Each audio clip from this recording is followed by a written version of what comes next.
What is going on, everyone, and welcome to r/am I the butthole. Now, in this day and age, a lot of people, especially celebrities, choose very stupid names for their children, let's be honest, but none more so than this one. Am I the butthole for telling my roommate that the name she chose for her baby is ridiculously stupid? My roommate, who is a 24-year-old female, is a big Game of Thrones fan. She's pregnant with her first child right now. She decided to name her baby Arya. Now, when she asked my opinion of this name, I said it was a good name with a good meaning. Arya means noble in Sanskrit, but a lot of people have named their kids Arya, Khaleesi, Sansa because of the popularity of Game of Thrones, and it might be a little too common. Not that that's a bad thing. The next day, which was yesterday, she said she's found a way to name her baby Arya and not have it be associated with other Aryas running around or the show.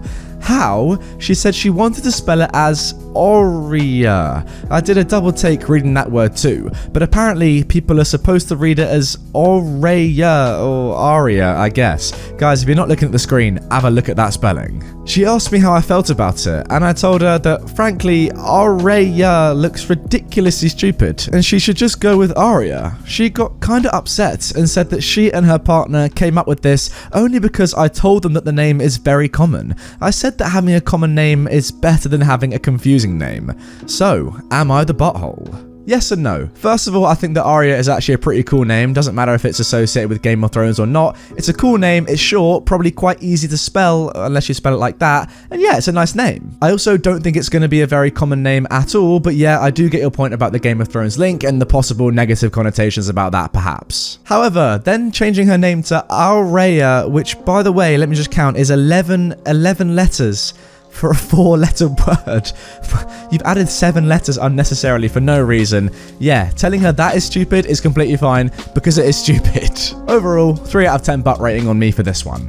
Now for our next story. Am I the butthole for telling my stepdaughter to go ask her real dad when she asked me to pay for her plane tickets? I married my wife Elise 12 years ago. She has a 16-year-old daughter, Anna, from her previous relationship, and we have a 7-year-old son as well. From pretty much the beginning of our relationship, Anna and I have never gotten along. I don't know how to emphasize that it is not because of a lack of trying. She just does not like me. When she was young, she was just scared of me and afraid I'd tear their family apart. Nowadays, it's more of a neutral dislike rather than strong antipathy, so I suppose that's progress, yeah. Elise is a stay-at-home mother, so she relies on me for income. As a result, I pay for everything for Anna. Food, clothes, volleyball fees, field trips. I take an interest in her hobbies. I go to her games. I'm not saying I'm perfect, but I try my dang hardest to be the stepfather I can. But it's so hard, always giving me curt one-word responses, always having to have an attitude. She does things to get a rise out of me, staying out late, reeking of booze, always trying to sneak boys in, typical rebellious stuff. But I always let her know I love her and I'm there for her, in the hope that her trashy teenager phase passes. The opposite is true for her biological father. She adores him. I can't tell you why. He never goes to her games, always makes excuses for why he doesn't want to see her. He forgot her birthday last month and she cried herself to sleep. Well, anyways, Friday I came to her room to check her phone and read her messages. Not a permanent thing, but she's been caught sneaking out twice in the last month, so this is her punishment. I asked for the phone, she says, "No, I'm tired of you checking my stuff, leave me alone." I tell her I'm not asking again, and she goes, "Just F off already. You're not my real dad, you never have been. Stop acting like you can tell me what to do," before getting up and slamming the door. Like I said, guys, I'm tired. I'm tired of the blatant disrespect, of being the verbal punching bag while still providing more for her than anyone else in her family. We haven't really talked since until this morning during breakfast. She asked if I could pay for her plane tickets so she could see her boyfriend cross states. Like I said, her mum doesn't work and her dad is a POS, so I normally would be the one to cough up the money. Not this time. I responded, "Go ask your real dad." I could tell she was hurt. Tears swelled up from her face and she excused herself from the table. My wife took me aside later and said my comment was extremely disrespectful. I said, if anything is disrespectful, it's her treating me like a doormat and a credit card, and I will no longer tolerate this treatment in my house. I told her, we don't have to be friends, but if she can't at least be cordial to me or respect my position as an authority figure, she can find someone else to pay for her non-essentials. So, am I the butthole? Okay, this one is a little bit more tough, I'm not gonna lie, in my opinion. So first of all, I've got to say, in your position, I probably would have said the same thing. It sounds like your stepdaughter has been treating you very badly for a number of years now, and yeah, that can't have been that enjoyable. But then, on the other hand, I keep thinking that, you know, you are her stepdad, you are her dad in that position in the family. You provide for her. You've got to be nice to her at all times if you can, right? You know, you are wiser, you're more mature, you should know more things about just being, you know, a human, right? And being an adult and knowing how to deal with kids that, you know, are probably a little bit more difficult than you. And clearly you did upset her feelings, but it does sound like this is the only time this has happened. So overall, I'm going to let you off on this one. 3 out of 10 for me. Honestly, it's really not that bad at all saying what you did. And also, maybe it's just time that she learned. I get, you know, you're not her biological dad, but come on, you're treating your stepdad really badly. Why? There's no need. Guys, I know what you're thinking. You're wondering, what happened after this story? I really want to know. Don't worry, there's actually been an update posted by OP, so let's get straight into that. Hey guys, it's been a good 2 weeks since I posted, and I figured you guys would like an update. A lot has happened since the last time I posted. So, that night, I did what many of the comments suggested I do, which was to apologise. I told her that I'm sorry for implying that I'm not her real father, but like it or not, I consider her my daughter, that I loved her and will always be there for her. She started to cry and sob uncontrollably and said, "Why doesn't he, her biological father, love me?" I held her and told her she didn't need to fight for his approval. I also apologised for looking through her phone, that I've come to accept that it's not an appropriate punishment for a teenage girl, and I was going to find other alternatives. Lastly, I brought up therapy, and while she was hesitant at first, I let her know it was nothing to be ashamed of, that everything she said at therapy would be entirely confidential, and that it could help to have a confidant to help her sort through her feelings. She sat on this for the day, but the next day let me know that she was ready, so I set up the soonest appointment, which was last Friday, and her second appointment is this afternoon. It's only been a week, so I don't want to get too optimistic, but honestly, I feel like I'm noticing an improvement already.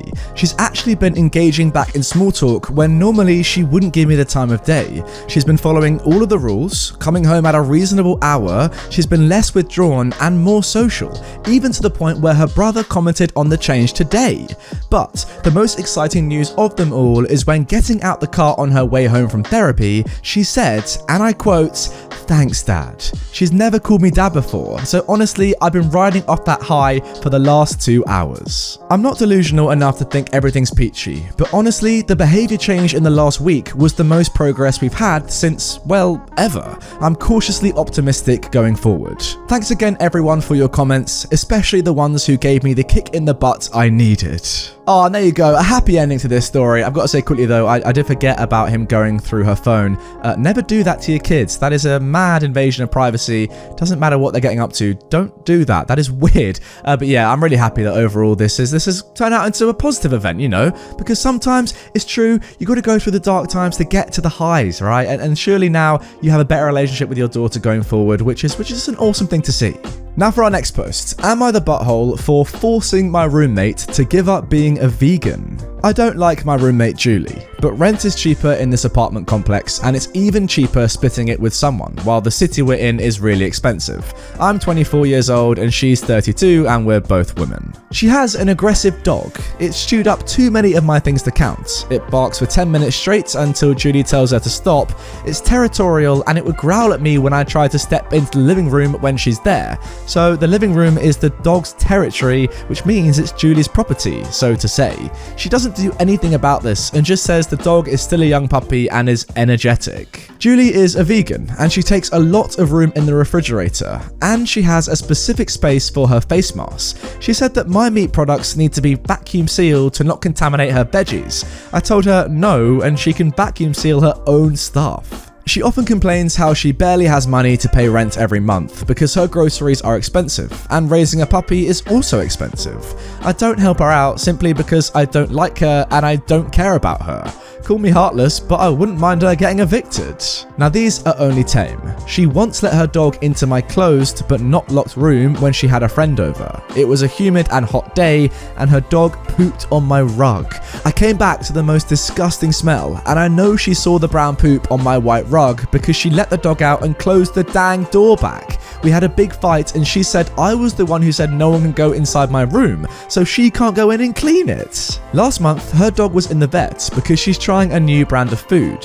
Then they detected something bad in the abdominal and blockage, but the dog was fine after surgery. They made a payment plan and she has to shell out $300 every month towards the bill. She asked me for some money to pay the monthly vet bill, and I said no, and she accused me of not loving her dog. I told her that she's right. Now, before you hate on me, I never liked dogs before meeting her, but I can tolerate living with one for the sake of rent. Julie's now saying I'm heartless. She's gotta betray her belief as a vegan and start eating meat because it's cheap. I told her there are other cheap vegan options, but she says they're bad for her body and it makes her sick. Okay, this one is like completely straightforward to me. OP, you are definitely not the butthole in this story. I mean, first of all, asking someone to vacuum pack their food because you're a vegan, I'm not sure about that. Surely you vacuum pack it yourself. And then letting your dog coexist in your house freely is one thing, but then letting it poop on your roommate's floor and then seeing it and not cleaning it up? What is with that? That is horrible behavior.